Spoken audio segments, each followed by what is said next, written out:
Mateo and the Brave Bicycle. Mateo's new bicycle was perfect. It was a brilliant, shiny blue, and it had a bell that went ring ring, but it didn't have training wheels. Mateo looked at the two big wheels and felt a little wobble in his tummy. "It's so tall," he whispered. "You're ready for a big kid bike," said his dad with a warm smile. "I'll help you." Dad held the back of the seat, steady and strong. Mateo took a deep breath, swung his leg over, and sat down. The bicycle wiggled beneath him. "Okay, try to pedal," Dad said. Mateo pushed down with his foot, but the bike leaned to one side. Wobble, wobble, thump. He tumbled right onto the soft grass. It didn't hurt, but his face felt hot with frustration. "I can't do it." "The first try is always the trickiest," Dad said, lifting the bike back up. "The secret is to look where you want to go, not down at your feet. Let's try again. Your bicycle is brave, and so are you." Mateo got back on. He gripped the handlebars and looked straight ahead at a big, friendly tree. Dad held the seat. "Ready? Let's go." Dad started to jog, and Mateo started to pedal. Push, push, push. The bike moved forward. They practiced over and over. Each time, Mateo felt a little less wobbly. Then, without telling him, Dad let go for just 1 second. Mateo felt a sudden wiggle and crash. He landed on the grass again. "But I was doing it," Mateo said, a small smile starting to form. He wasn't frustrated anymore. He was determined. "I almost had it, Dad. I want to try again, by myself this time."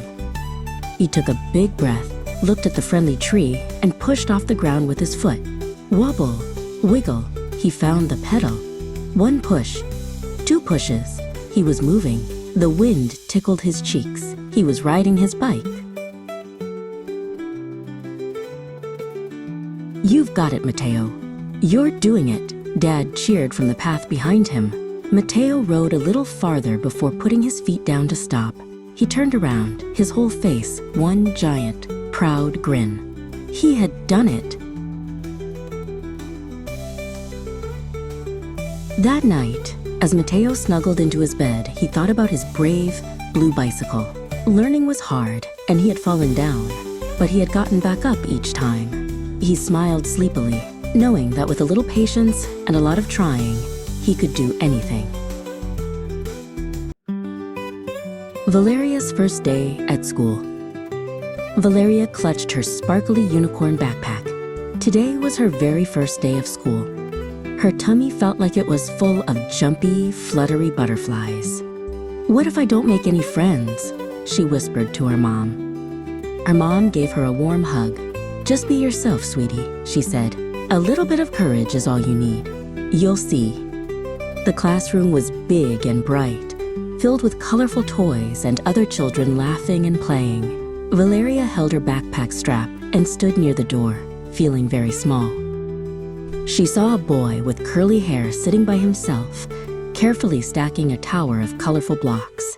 He looked just as quiet as she felt. Valeria took a deep breath. She remembered her mom's words. A little bit of courage. Her heart beat a little faster, like a tiny drum. Thump, thump, thump. She walked over to the boy and his tower.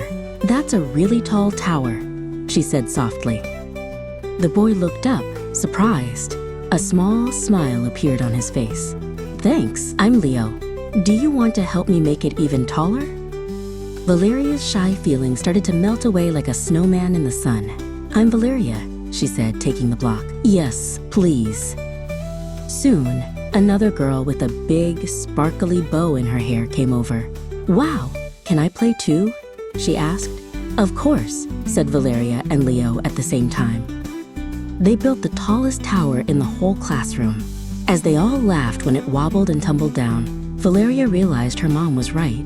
With just a little courage, her first day of school had turned into a wonderful adventure. Making friends wasn't so hard after all. Sophia's best birthday. Sophia woke up with the sun. It was her birthday. She bounced out of bed, her heart thumping with excitement. Presents, cake, a party, she sang to herself. She couldn't wait to see what surprises were waiting for her. She ran downstairs, expecting to see a mountain of colorful boxes, but the living room was empty. Her mom and dad greeted her with a big hug. "Happy birthday, sweetie," said Mom. "But where are my presents?" Sophia asked, looking around. "Your present this year isn't in a box," Dad said with a smile. "Your present is a whole day of adventures, just for us." The first adventure was a trip to the park. They flew a kite so high it looked like a tiny speck in the big blue sky. Sophia giggled as the wind tugged on the string, and Dad helped her hold on tight. Next, Mom taught her how to make chocolate chip cookies. The kitchen filled with flour and laughter as Sophia mixed the sticky dough with her hands. It was a delicious mess. In the afternoon, they built a giant blanket fort in the living room. They snuggled inside with a flashlight, and Dad told stories about brave dragons and adventurous princesses. For dinner, they made homemade pizzas. Sophia got to choose all her favorite toppings. It was the best pizza she had ever tasted because they had all made it together with her mom. Finally, it was time for cake. It wasn't a big fancy cake from a store, but a small one they had decorated together. As she blew out the candles, Sophia made a wish, even though her day had already been perfect. At the end of the day, as they watched the stars from her window, Sophia hugged her mom tightly. "This was the best birthday ever," she whispered, "even better than toys." Sophia realized that laughter, hugs, and shared adventures were the best treasures of all. The most important gift didn't come in a box with a bow. It was the love and time her family shared together. Luis and the Lost Ball. Luis had a brand new soccer ball. It was bright red with shiny black patches, and it was his favorite thing in the whole world. "This is the best ball ever," he would shout, kicking it high into the air. One sunny afternoon, Luis took his ball to the park. He ran and dribbled and scored imaginary goals against the big oak tree. He was having so much fun that he didn't notice his mom calling him. "Time to go, Luis," she called again. Luis was so excited to tell his mom about his amazing goals that he ran to her, completely forgetting about his bright red ball. It sat all alone in the middle of the big green field. Later that evening, Luis wanted to play in the yard. "Mom, where's my ball?"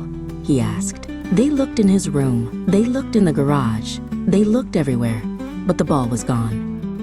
Luis's eyes filled with tears. "My ball, it's lost," he cried. His mom gave him a big hug. "I know you're sad, sweetie," she said softly. "When we have special things, it's our job to take good care of them." Luis felt terrible. He knew his mom was right. He had been so busy playing that he hadn't been responsible. He missed his bright red ball very much and wished he had remembered to bring it home. The next morning, his mom said, "Let's go back to the park, just in case." As they got closer, Luis saw another little boy kicking a ball, a bright red ball with shiny black patches. "That's my ball," Luis shouted, and he started to run. The other boy's father saw them coming. "Were you here yesterday?" he asked with a kind smile. "My son found this ball after everyone had left." The man handed the ball to Luis. It was his ball. He hugged it tightly. Thank you," Luis said. He felt so happy and relieved to have his favorite toy back. From that day on, Luis was very responsible. Whenever he finished playing, he always put his bright red ball back in its special spot in the garage. He learned that taking care of his things was just as important as playing with them. Anna and Mom's cake. Anna peeked into the kitchen. A big yellow bowl sat on the counter, and Mom was humming a happy tune. "What are you doing, Mom?" Anna asked, her eyes wide with curiosity. "I'm making a surprise cake," Mom said with a wink. "Would you like to be my special helper?" Anna's face lit up. "Yes," she cheered, rushing to the little stool by the counter. Mom helped her put on a small apron that was just her size. "Every great baker needs an apron," Mom said. "Now, our first job is to mix the flour and sugar. We have to be a team." Mom measured the fluffy white flour, and Anna got to pour it into the big yellow bowl. Poof! A little cloud of flour dusted her nose. Anna giggled. Then she carefully poured in the sweet, sparkly sugar. Next, we need eggs, said Mom. She showed Anna how to tap an egg on the side of the bowl. Crack. The egg opened, and Mom helped her guide the yolk and white inside. We did it together, Anna said proudly. Now it was time to stir. Mom gave Anna a big wooden spoon. Anna gripped it with both hands and started to mix. Round and round she went. It was hard work. My turn to help the team, Mom said, and she took a turn stirring until the batter was smooth and creamy. Just one more thing, said Mom, holding up a bottle of milk. Anna reached for it excitedly. But whoops, the bottle tipped, and a little bit of milk spilled on the counter. Oh no, Anna whispered, her smile fading. Mom smiled and grabbed a cloth. It's okay, Anna, spills happen. In a team, we help each other clean up too. Together, they wiped the counter until it was sparkling clean again. Finally, they poured the smooth batter into a pan, and Mom carefully put it in the warm oven. Soon, a sweet, wonderful smell filled the whole house. Our cake is talking to us, Anna said, sniffing the air happily. When the cake was ready, they let it cool. Then came the best part, frosting. Anna helped spread the fluffy white frosting all over the top. She even got to add colorful sprinkles that looked like tiny rainbows. Mom cut 2 big slices.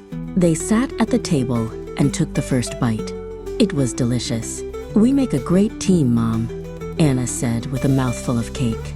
The very best, Mom agreed, giving her a hug. Making the cake was fun, but sharing it together was the sweetest part of all. Paula's crumpled drawing. Paula sat at her little red table, her favorite crayons spread out like a rainbow. Today, she was going to draw the best picture ever for her big brother, Leo. I'm going to draw a lion, she declared to her teddy bear, Barnaby. A big, brave, roaring lion. She chose the sunniest yellow for the lion's body and the brightest orange for its mane. She drew a round head and a long, swishy tail. But when she tried to draw the big, fluffy mane, it didn't look right. The lines were wobbly and crooked. It looks silly, she mumbled. Paula tried again, pressing harder with the crayon. But the mane just looked messier. A frown crept across her face. This wasn't the brave, roaring lion she had imagined.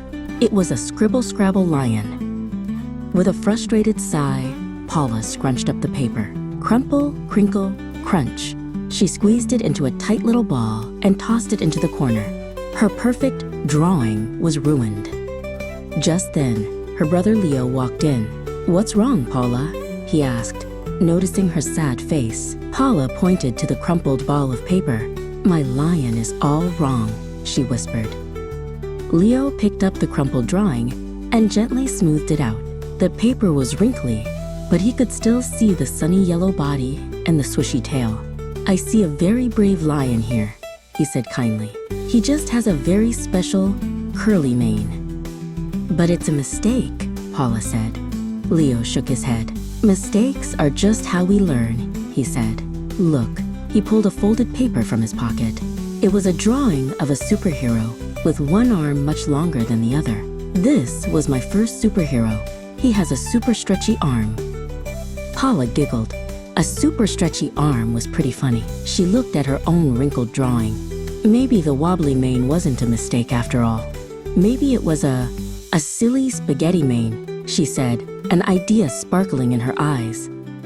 Paula picked up her orange crayon again. She added more loops and squiggles to the lion's mane, making it the biggest, silliest, most wonderful spaghetti mane ever. She even added a few meatball-shaped spots. Now her lion was unique. She proudly held up the finished picture for Leo. The paper was still a little crumpled, but the lion was magnificent. He's perfect, Leo said, giving her a hug.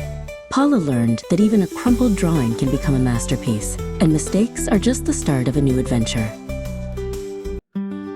Carlos and the puppy on the street. Carlos was walking home from the park, happily kicking his red soccer ball. Tap, tap, tap, it went against the sidewalk. Suddenly, he heard a tiny sound, like a soft whimper, coming from a nearby alley. Curious, Carlos peeked into the alley. Tucked inside a cardboard box was a tiny puppy. It was all alone, shivering, and looking very scared. "A puppy," Carlos whispered excitedly. He rolled his soccer ball toward the box. "Want to play?" But the puppy just whimpered and tucked its tail between its legs. Carlos looked closer and saw that the puppy's fur was dirty and it looked very hungry. A wave of sadness washed over Carlos. This little puppy didn't need a game. It needed help. "It's okay," he said in a soft voice. "I'll take care of you." Very carefully, he reached into the box and gently scooped up the shivering pup. He carried the puppy all the way home. "Mom, look what I found," he said, walking into the kitchen. His mom looked up, surprised. "Oh, you poor little thing," she said, seeing the tiny animal in Carlos's arms. Together, they prepared a small bath in the sink with warm, soapy water. Carlos gently washed the dirt from the puppy's fur, while his mom held it steady. The puppy started to relax, enjoying the warmth. After drying the puppy with a soft towel, they set down a small bowl of food and another of water. The puppy gobbled up the food so fast it made Carlos giggle. It was the best sound he had heard all day. "Having a pet is a very big job, Carlos," his mom said as they watched the puppy drink. "They need food, water, walks, and lots of love every single day. It's a promise to always be kind and take care of them." Carlos looked at the little puppy, whose tail was now giving a tiny wag. He knew his mom was right. "I promise," he said seriously. "I'll be the best friend he's ever had. I think I'll name him Lucky." From that day on, Carlos and Lucky were inseparable. They played with the red soccer ball in the backyard, but Carlos always made sure Lucky had fresh water and a shady spot to rest. Carlos learned that caring for someone and being kind was the best game of all. Mariana's day without screens. Mariana loved her shiny tablet. She could watch cartoons, play games, and draw sparkly pictures all day long. One sunny morning, her mom said, "Mariana, today is a no-screens day. Let's have an adventure outside." Mariana frowned. "But it's boring outside," she grumbled. Her mom just smiled and took her hand. "I promise, you'll find magic out here too." They stepped into the backyard. The sun was warm on their skin, and a little bluebird was singing a cheerful song from a branch on a big oak tree. "What kind of magic?" Mariana asked, kicking at a stray dandelion. Her mom pointed to a big, leafy bush covered in pink flowers. "The magic of hide and seek," she whispered. Mom covered her eyes and started counting. 1, 2, 3. A giggle escaped Mariana's lips. She dashed behind the big bush, crouching down so her mom couldn't see her. She peeked through the leaves, her heart thumping with excitement as her mom called out, "Ready or not, here I come." After their game, Mariana lay on the soft grass and looked up at the sky. A big, fluffy cloud drifted by. "That one looks like a fluffy sheep," she said, pointing. "And that one looks like a dragon," her mom added, lying down beside her. Suddenly, a tiny ladybug with a shiny red back landed on Mariana's finger. It tickled as it crawled with its tiny legs. "Hello, little friend," Mariana whispered, watching it closely. She had never noticed how perfect and beautiful a ladybug was before. Next, Mom brought out a big bucket of soapy water and a bubble wand. Mariana dipped the wand in and blew gently. A huge, shimmering bubble floated up, up, up into the air, reflecting a rainbow of colors in the sunlight. She and her mom chased the bubbles, laughing as they popped on their noses. They ran and jumped until they were both breathless, collapsing in a happy pile on the grass. As the sun began to set, painting the sky in shades of orange and pink, Mariana gave her mom a big hug. "You were right, Mommy. There is magic outside, the best kind of magic." That night, as Mariana snuggled into bed, she didn't think about her tablet at all. She dreamt of fluffy cloud sheep, tickly ladybugs, and chasing rainbow bubbles in the warm sunshine. She couldn't wait for her next outdoor adventure. Nico and the Forgotten Homework. Nico had a brand new, super fast toy rocket called the Star Blazer. It was bright red with silver fins, and all he could think about was whooshing it through the sky. After school, he thought, we're going on a mission to Mars. As soon as he got home from school, Nico dropped his backpack by the door. Thump! The Star Blazer was waiting. He grabbed it and ran into the backyard, ready for adventure. Nico, his mom called from the kitchen. Don't forget you have homework. I'll do it later, Nico shouted back. He was too busy to think about math right now. VROOOSH. The Star Blazer soared past the flowers and circled the big oak tree. We're entering the asteroid belt, Nico narrated, ducking behind a bush.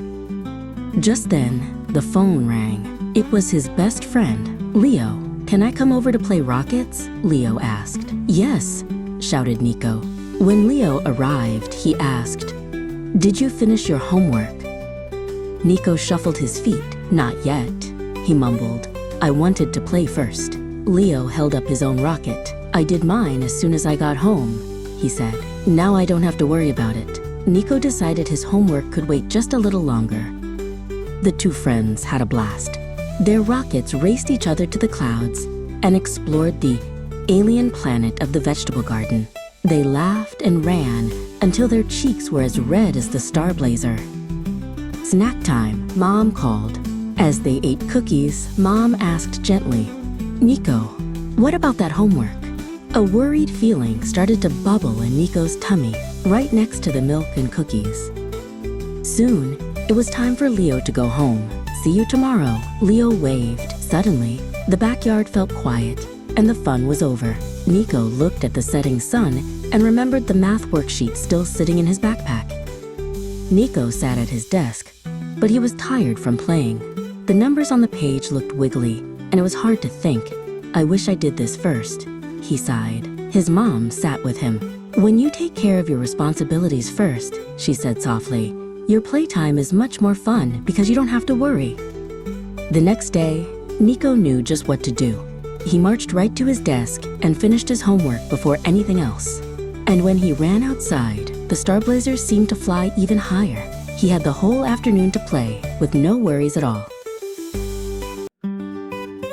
Javier's helping surprise.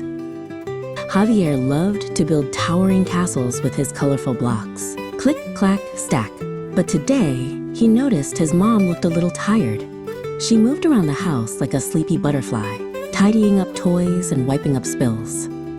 I'm going to rest my eyes for just a minute, Mom said with a soft yawn, sitting in her favorite comfy chair. A secret idea popped into Javier's head. It was a surprise idea. He tiptoed over to his messy pile of toys. Time for a secret mission, he whispered. First, he gathered all the race cars and parked them in their garage box. Vroom? Then, he collected the dinosaurs and put them back in their jungle bin. Roar! But there were still so many blocks. His arms were starting to feel like wiggly noodles. Next, Javier saw the basket of clean laundry. I can fold this, he thought. He picked up a big, fluffy towel. He tried to fold it once, then twice, but the towel was bigger than he was. Soon, he was all wrapped up like a little burrito. What's going on here? A gentle voice asked. Mom was awake, and she was smiling. She saw the tidy toy corner and the towel burrito boy. Were you trying to help me, sweetie? She asked, her voice full of warmth. Javier nodded, his cheeks a little pink. It's a big job, he said. Well, said Mom, big jobs are easier for a team. How about we become team cleanup? She held out her hand for a high five. Together, they folded the laundry. Mom made a shirt look like a little square, and Javier tried to copy her with the small washcloths. They made a tall tower of folded clothes. Our tower is taller than your castle. Mom laughed. Team cleanup was unstoppable. They put the last of the blocks away and fluffed the pillows on the sofa. With two people working, the house was tidy in no time at all. It felt like magic. Look, said Mom, pointing to the clock. We finished so quickly. We have extra time to play before dinner. Javier's eyes lit up. Can we build a castle together? He asked. Of course, said Mom. As they built the biggest, most colorful castle ever, Javier felt a happy warmth inside. Helping was a wonderful surprise, but doing it together was the best adventure of all.